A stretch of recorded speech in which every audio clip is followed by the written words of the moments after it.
Levilərim var, oyliqimdan təskarı.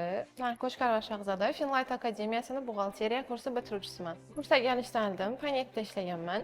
Buğalteriya sohasına girishim qo'shimcha daromad bo'lgan. Panetda o'tirib, otchot berib, qo'shimcha daromad topish maqsadida buğalteriyaga kelganman. Почти hamma narsani o'rganganman desam bo'ladi. Nechun desa, buğalteriya sohasi bo'yicha umuman tushuncham bo'lmagan.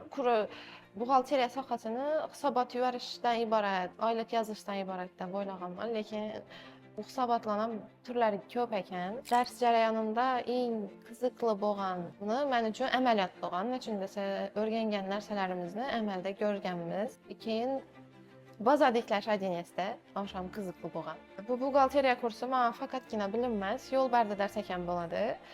Men buğalteriya sohasida ishlab ketaman deb o'ylamaganman hech qachon. Bitirganimdan keyin ham даже ishlayman deb o'ylamaganman, ishonchsizligimdan. Lekin hozirgi kunda Allohga shukr ishlab yuribman. Shu kasbimning orqasidan daromad ko'ryapman. Oyligim o'rtacha 4-5 million. Bundan ham ko'proq bo'lishi mumkin. Levilarim bor, oyligimdan tashqari. Bu boshlansana. Chunki hali ish boshlaganimga 1 yil bo'ldi. Hali oyligimni yana ko'taradilar. Buxgalteriya o'rganjaklari, qo'rqmanglar, ishoninglar, ertangi bir kun zo'r buxgalter bo'lib ishlayib ketasizlar.